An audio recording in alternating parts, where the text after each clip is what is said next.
Alice, will you kindly pay attention to your history lesson?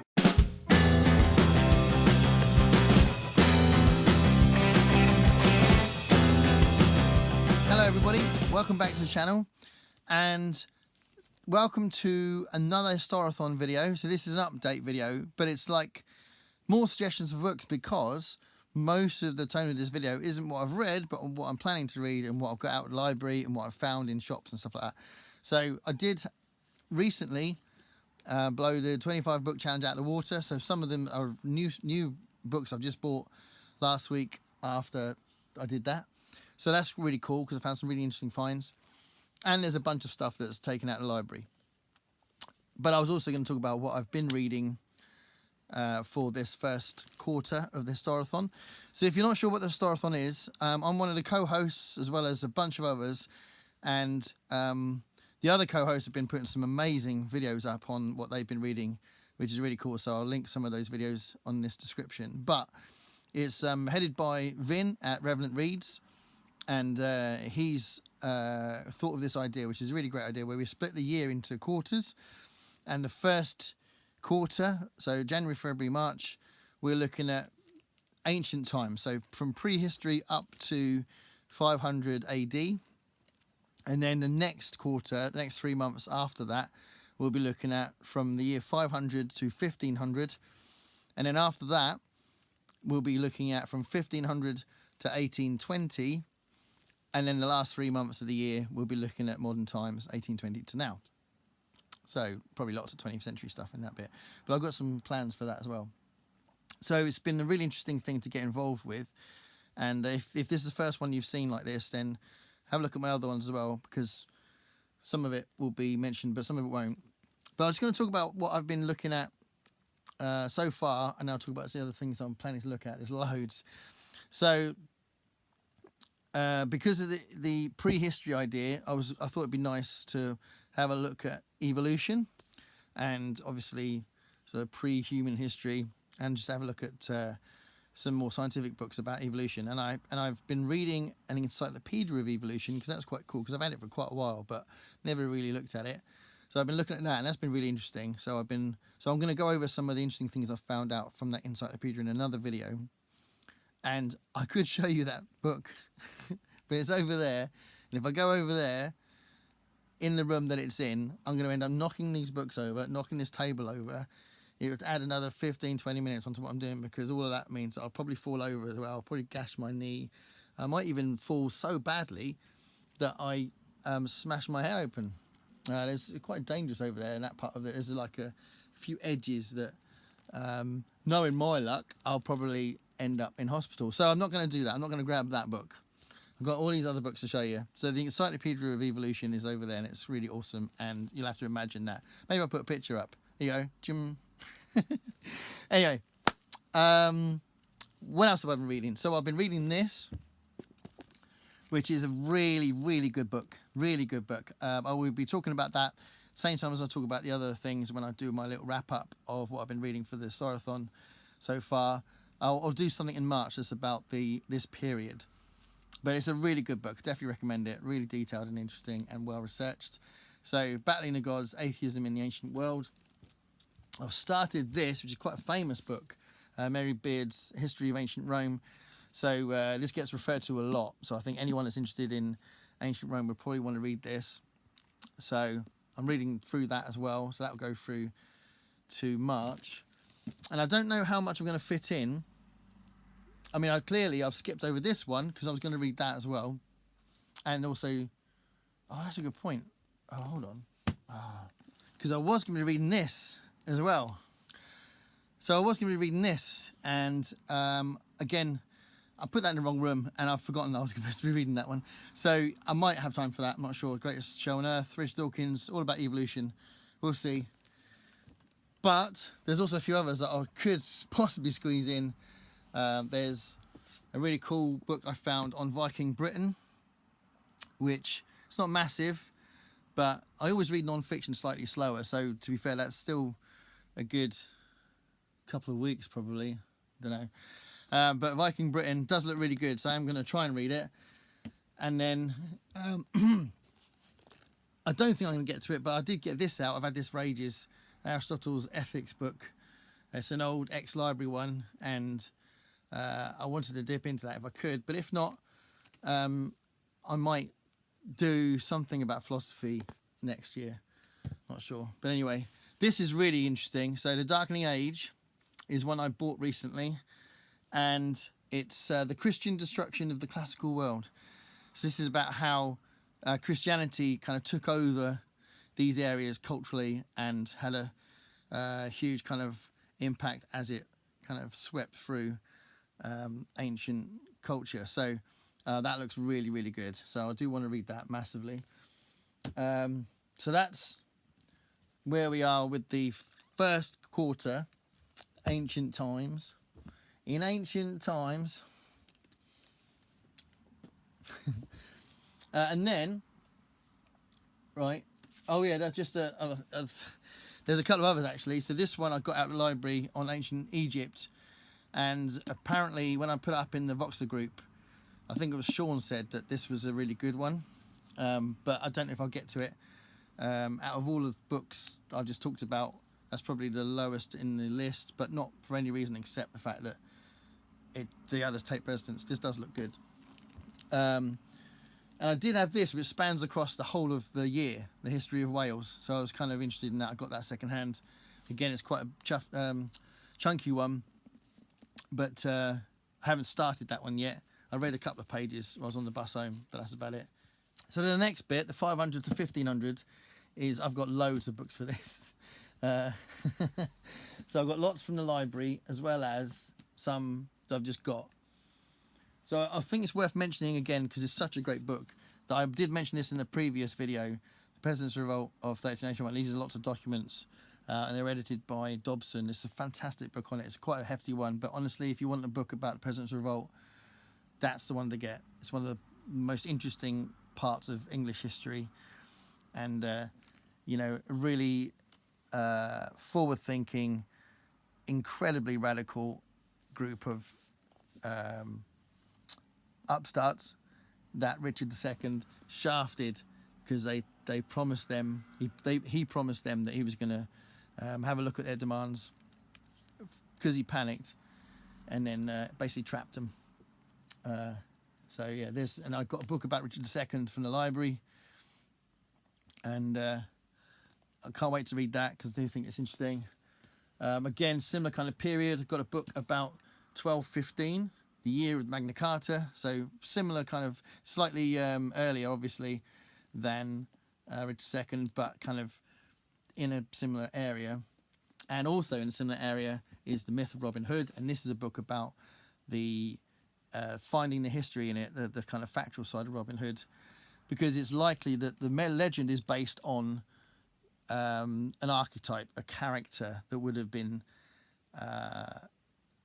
an actual real feature of politics at that time. So, and some people think it might have been either Robert of Huntingdon or Robin of Locksley, but it's not proven. And then there's a really cool thing here, a much bigger book, The Struggle for Mastery. So it's Britain from 1066 to 1284. So that looks really good as well. Another big tome, but it looks really, really good. So I do want to read that in this second period. I mean, the second period's 1,000 years, so there's lots you can cover. And speaking of which, this is 700 years. This is a textbook called Early Medieval Europe, 300 to 1,000, and that looks really good. Sort of book. It's a Palgrave Macmillan book, and their history books were awesome. Loads of my recommended reading when I did my degree were from Palgrave, and it's very likely to be a really good book. So I'm definitely looking at that. And then another book about Richard II and the Revolution of 1399. Turns out it wasn't just the 1640s. We had a revolution. I don't know about the revolution of 1399, so I'm very intrigued. It might be like a softer revolution, or it might be something I realised, but I just didn't call it a revolution. I'm not sure. But I mean, the 14th century is so dramatic. And then the 15th century has this book focused, 1421, the year China discovered the world, which looks really interesting. And again, someone, I might have been Sean, but it might have been Brian in the group, said that this was really good. So this was another one that I found secondhand. I found this in a charity shop. I don't know if I'll keep this one because, like, as you've probably been hearing on the channel, I'm trying to get rid of books. So it was only 50p. I've got an awesome charity shop down the road. They're so cheap. So I could read this and give it back to the charity shop maybe, or if someone else wants it. So those are the ones that I'm playing with for that next period, which is probably going to be, well, I say my favourite period. There's another, the ones in the middle, the one afterwards as well is a real favourite. So I did mention this one before, the War on Heresy, and I'm really interested in that. It's part of the reason why I wanted to read the Battling the Gods one, because I do have an interest in disbelief, I guess. I'm interested in theology, but from the point of view of a doubter. So heretics, really interested in that. And talking about that, you've got a book which is quite cheap to find, because if you can find this quite cheap at the moment in FOP and HMV.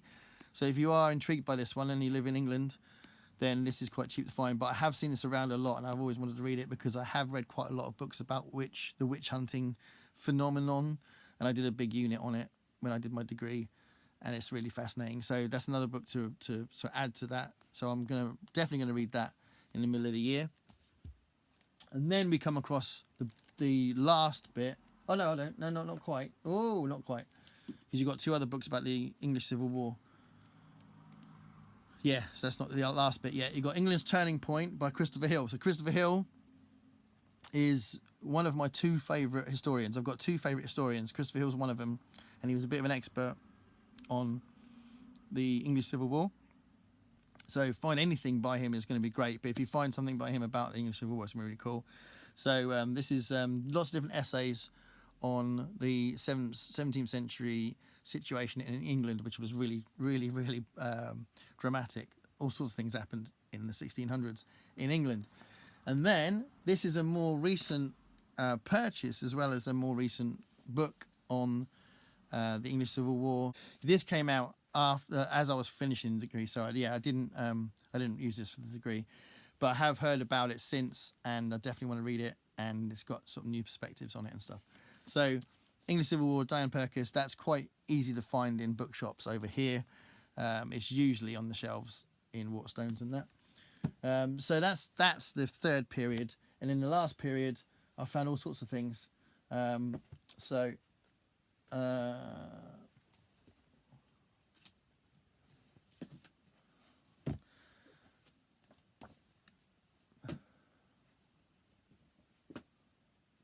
as I mentioned before, I did mention this one before, but I think it's quite an interesting one. It was a social history of the circuses in Britain, beneath the big top. So I still want to read that. That's due for a read at the time. My other favourite historian is Eric Hobsbawm, and he did a really cool book. Yeah, it says here, it was the hope that there would be social revolution, or at least significant social change, particularly in Peru, Colombia, briefly in Chile, later in Central America and Venezuela, finally in Brazil, that sustained Hobsbawm's interest in Latin America throughout the following decades. So yeah, this is about that interest in social change in Latin America. And then this is a really cool one that I've just bought. Again, I found it secondhand. And it's by Linda Colley, who again was a recommended historian from when I was doing my degree. But this is one I don't think I read. And it's called Captives, Britain, Europe and the World, 1600 to 1850. So basically we're talking about the slave trade here. So that'd be really cool.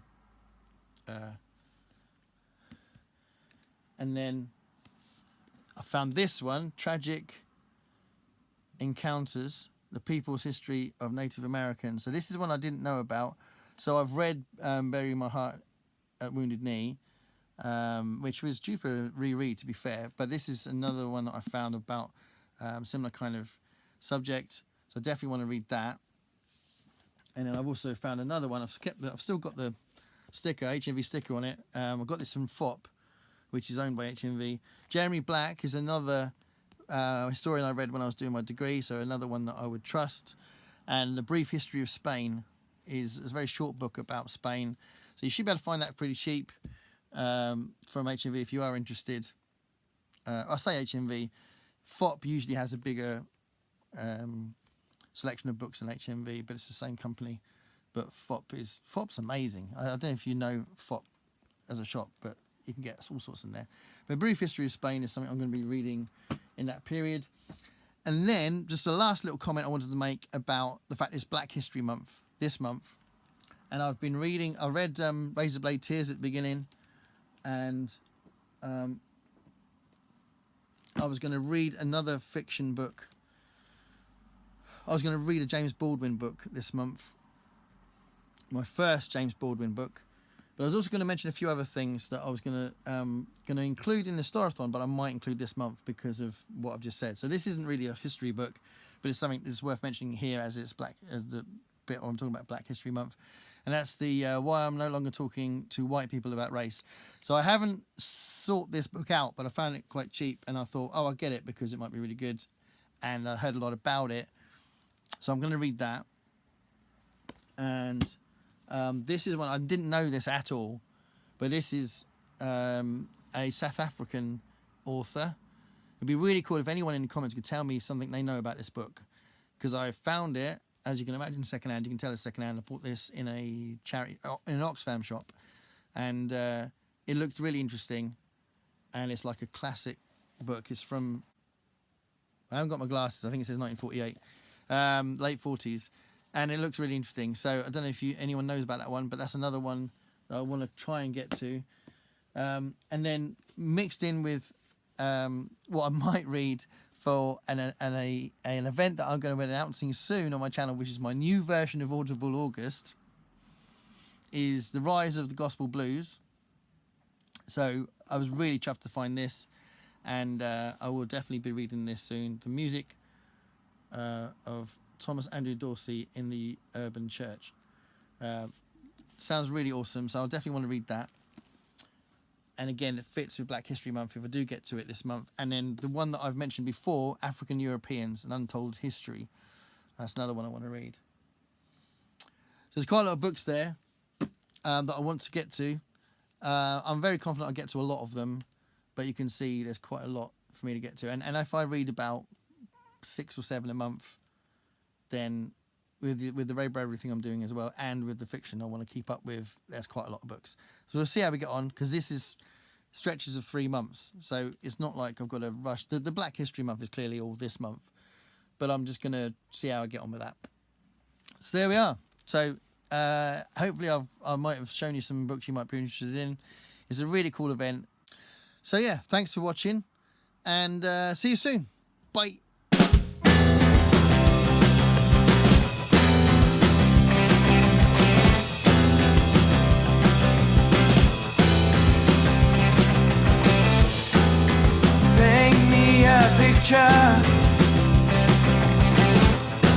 Of what it's like to be you.